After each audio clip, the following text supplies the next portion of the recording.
The science behind the toxic relationship between an empath and a narcissist. Empath, from empathy, someone who can sense the emotional state of another individual and more than often can feel the other's pain as well.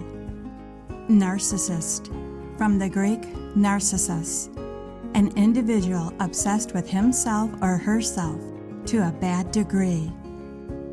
These are, as you might have guessed, two opposing ends of the personality spectrum, where empaths are selfless to a spiritual level, feeling the same pain and discomfort watching someone else suffer.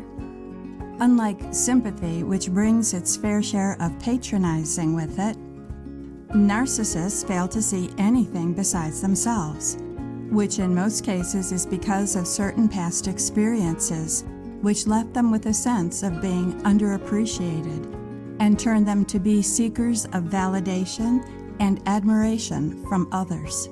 Now, as you can see, there is a very simple demand-supply duality here. Empaths want to save people from their demons. It's just the way they are.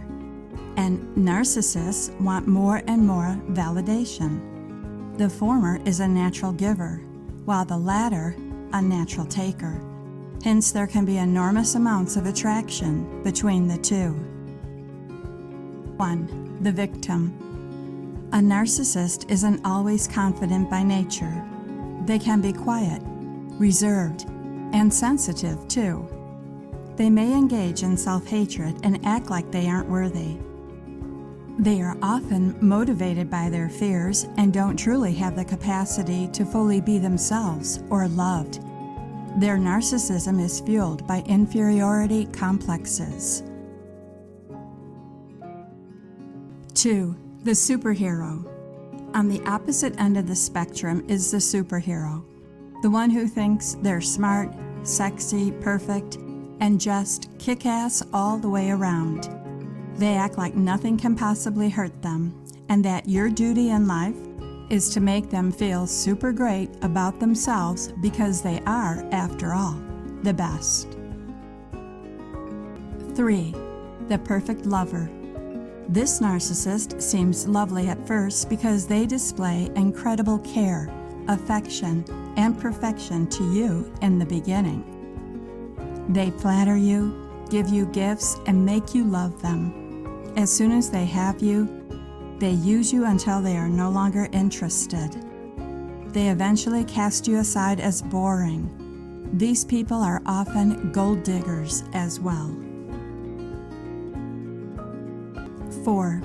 The elitist. This is a type of narcissist that probably came from money and wants to stay that way. They grew up in the lap of luxury and as a result look down on everyone else. They may seem pragmatic, successful, intelligent, and driven at first, but eventually they demonstrate a desire to one-up, brag, and self-promote. 5. The schemer. This type of narcissist seems like they have good intentions from the start. They do good for people and their community, but there's always something to their kindness. They expect something in return, and if they don't naturally get it, they'll demand it. If you don't give it to them, get ready for a serious conflict. How can an empath stop the damage and put an end to this toxic relationship? Every attempt to communicate your feelings to a narcissist is a lost cause. Narcissists are very charismatic and manipulative.